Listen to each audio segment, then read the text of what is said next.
કરે જઈને કે જયારે ઈશ્વરની કથાનું સ્મરણ કે શ્રવણ કરું છું ત્યારે મારી અંદર આ કોણ ખુશ થાય છે, આ કોણ શાંત થાય છે, આ કોણ પ્રસન્ન થાય છે, આ કોણ હસે છે, આ કોણ બે ક્ષણ માટે મારી અંદર દુઃખ ભૂલી જાય છે. ભાઈ એ પેલો ઈશ્વર.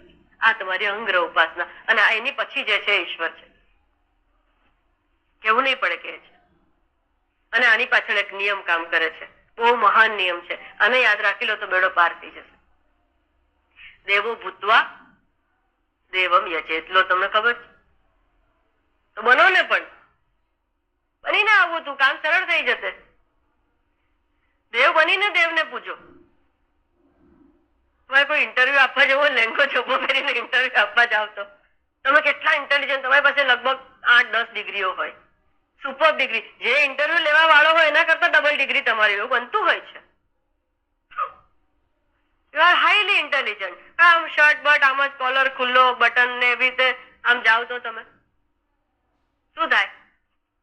હા, એન્ટર જ નહીં મળે. પ્રિમાઇસીસમાં જ એન્ટ્રી નહીં મળે. પ્રિમાઇસીસમાં જ એન્ટ્રી નહીં મળે. તે મને આંખની જેવી વાસના, ચાલ ને હમણાં બધું સંતાડી દઉં. આ ક્યાં જોયે છે? મંદિરમાં જાઉં છું ને, જવા દે ને, આ બધું હમણાં દાબી રાખું.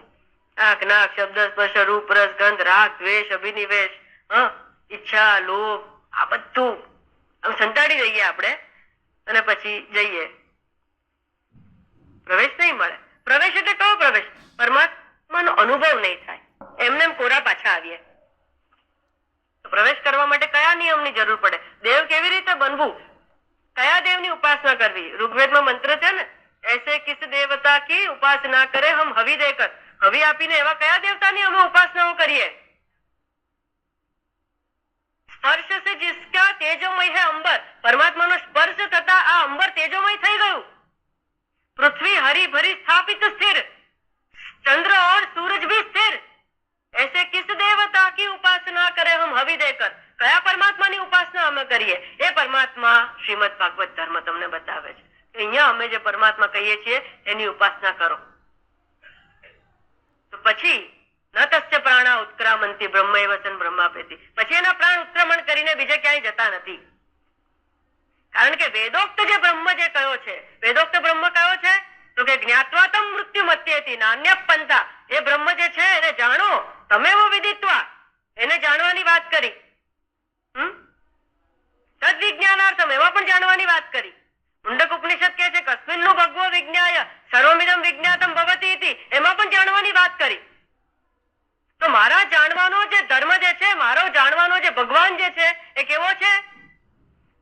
તો કે એ નક્કી એ પરમાત્મા અવિનાશી હોવો જોઈએ. કેમ અવિનાશી હોવો જોઈએ? કારણ કે વેદાંત શાસ્ત્ર કે છે જ્ઞાત્વાતમ મૃત્યુ મત્યેતિ. એટલે મારો પરમાત્મા અવિનાશી છે. વળી મારો પરમાત્મા સર્વજ્ઞ, સર્વદેશીય, સર્વકાલીન હોવો જોઈએ. કારણ કે અમુક દેશમાં, અમુક કાળમાં, અમુક ચોઘડિયામાં, અમુક આસનમાં, અમુક કપડા પહેરીને, અમુક દિશાઓમાં જે પરમાત્મા મળે એવું ક્યાંય કહ્યું નથી. મારો પરમાત્મા સર્વત્ર સર્વદેશીય, સર્વકાલીન પરમાત્મા છે. જે પરમાત્માની વાત શ્રીમદ ભાગવત ધર્મ કરી રહ્યો છે. બંને ભગવાન એક જ છે. હું ફરી તમને યાદ કરાવી દઉં. એક સગુણ ને બ્રહ્મ કયો, એ જ વ્યક્તિએ નિર્ગુણ ને પણ બ્રહ્મ કયો. બંને એક જ છે. તો નિર્ગુણ બ્રહ્મ સર્વજ્ઞ હોય તો આ કૃષ્ણ પરમાત્મા પણ સર્વજ્ઞ છે.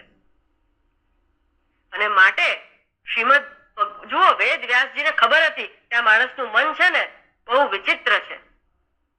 એ નહીં માને, હજી એ ભગવાનને નહીં માને. આટલું કહું છું તો એ નહીં માને. એટલે એમને બ્લેક એન્ડ વ્હાઈટમાં લખી આપવું પડ્યું આપણને. આપણા માટે શરમજનક કહેવાય કે એમને લખી આપવું પડ્યું કે અન્યસ્તુ ચ અંશકલા માત્ર કૃષ્ણસ્તુ ભગવાન સ્વયં. આ કૃષ્ણસ્તુ, કૃષ્ણ તો ભગવાન છે એવું વ્યાસ ભગવાનને લખીને આપવું પડ્યું ને. It is a shame. કેમ નથી મનાતું? કૃષ્ણ તો સ્વયં ભગવાન છે. You dare insult him, you dare forget him, dare comment on him. Narayan તો ભગવાન સ્વયં છે. તમે કેમ ભૂલી જાઓ છો? બીજા બધા તો અંશકળા વાળા છે. ઉદ્ભિજ યોની હોય એમાં એક કળા હોય, અંડજ યોનીમાં 2 કળા હોય, જરાયુજમાં 3 કળા હોય, જરાયુજ મનુષ્યમાં 4 કે 5 કળાઓ હોય, સ્વેદજ યોનીમાં 3 કળા હોય. એવી રીતે 5 કળા વાળો આપણે આ મનુષ્યનો અવતાર. એમાં વિશેષ જયારે આપણે પરમાત્માની અભિવ્યક્તિઓ કરવા માંડે આ શરીર, ત્યારે 6, 7 અને 8 કળા સુધી આ બેર કરી શકે આ શરીર, પછી જતું રહે, બેર નહીં કરી શકે, એટલે અંદર પ્રવેશે જ નહીં. એ 9મી કળા પરમાત્મા પ્રવેશે જ નહીં, તો એ વ્યક્તિ જીવતી જ ના રહે. જેવી રીતે તમારી પાસે 10નો ગોળો હોય, હવે એની અંદરથી તમે કરંટ 40 વોટનું કે 50 કે 60 નું પાસ કરો તો બરાબર, તમે 100 વોલ્ટેજ પાસ કરો તો બલ્બ ફાટી જાય, વિસ્તન નહીં કરી શકે. એવી રીતે આપણું આ મનુષ્યનું શરીર 8 કળા વિસ્તન કરી શકે છે.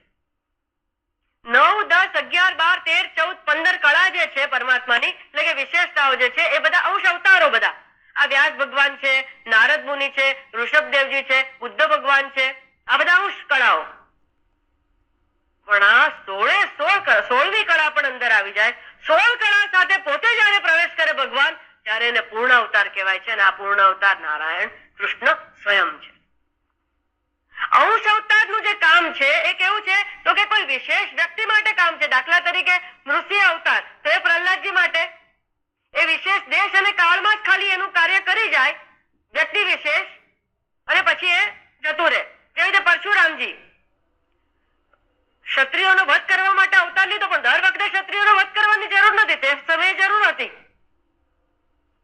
વિશેષ પ્રયોજન, એ સમય પૂરતું જ કામનું. પૂર્ણ અવતાર પરમાત્માનો જે છે, સર્વ સમયે, સર્વ કાળે, સદા એનું પ્રયોજન ચાલ્યા જ કરે, હંમેશા કામ લાગે, એનું વિશેષ પ્રયોજન. શ્રી રામ અવતાર અને શ્રી કૃષ્ણ અવતાર પૂર્ણ અવતાર છે. શ્રી કૃષ્ણ ભગવાનમાં પૂર્ણતા કયા ક્ષેત્રમાં જોવા મળે, તો કે 3 પ્રકારની પૂર્ણતા છે. કઈ પૂર્ણતા, તો કે આધ્યાત્મિક, આદિ દૈવિક અને આદિ ભૌતિક, 3 પૂર્ણતા એમનામાં છે. આધ્યાત્મિક પૂર્ણતા, શ્રીમદ ભગવદ ગીતાનું જે જ્ઞાન છે, એવું જ્ઞાન આખા બ્રહ્માંડમાં, વિશ્વમાં ક્યાંય, કોઈ પૃથ્વી ઉપર ક્યાંય નથી. પૂર્ણ વિજ્ઞાન, પૂર્ણ જ્ઞાન છે. ભગવદ ગીતાને પૂર્ણ કરવા માટે કયા સાઈડના ગ્રંથો જોઈએ તમને? ઇટ ઇઝ અ કમ્પ્લીટ જ્ઞાન, નોલેજ બાય ઇટસેલ્ફ. પૂર્ણ જ્ઞાન છે. જ્ઞાન આપ્યું તો એ પૂર્ણ. અર્જુનને પછી બાકી નહીં રહ્યું, પછી કોઈ બીજે જવાની જરૂર ના પડી અર્જુનને. ઓ સમજાવો કરીને એક પાસ પતી, વાત પતી ગઈ. ત્યાં ને ત્યાં 2.5 કલાકમાં પૂરું ફેસલો લાવી દીધો ભગવાને. પૂર્ણ જ્ઞાન. આદિદૈવિક રૂપે પરમાત્મા જે છે, એમની લીલા, અને એમણે જેટલી લીલાઓ કરીને, રાસ લીલા કરી, વિહાર લીલા કરી, ગોપી ગીતના બધી જેટલી લીલાઓ કરી, એ બધી લીલાનું ચિંતન આપોઆપ પ્રતિક ઉપાસના બની જાય છે. એટલે આદિદૈવિક રૂપે પણ પૂર્ણતા છે, એનું ચિંતન પણ તમને પાર કરે છે. આપણી લીલાઓ કે આપણા કર્મો કોઈએ જોવાના હોય તો પેલા તો વિડીયો તમે ઉતારો તો કોઈ તમારી વિડીયો ડીવીડી ના લે કે હવે આને શું જોવું, આ શું કરે મને ખબર. ઘરે જઈને કોઈ મફતે તમારા ઘરમાં એની વીસીડી, એના જીવન કથાની મૂકી જાય તો એ તમે જુઓ ખોલીને? હા, ના જુઓ. પણ અહીંયા તો એટલે આદિદૈવિક પૂર્ણ, આ દૈવિક શરીર છે આપણું, આદિદૈવિક શરીર છે, ભલે અંશ છે, પણ એ જોવું કોઈને ગમે? પણ અહીંયા કૃષ્ણ ભગવાનની એવી એકે વાત નથી જે ગમે નહીં જોવી. અહીંયા ઊંધું છે. તો આદિદૈવિક રીતે પણ પૂર્ણતા પ્રાપ્ત કરી છે પરમાત્માએ, કે એનું બધું જ ગમે છે.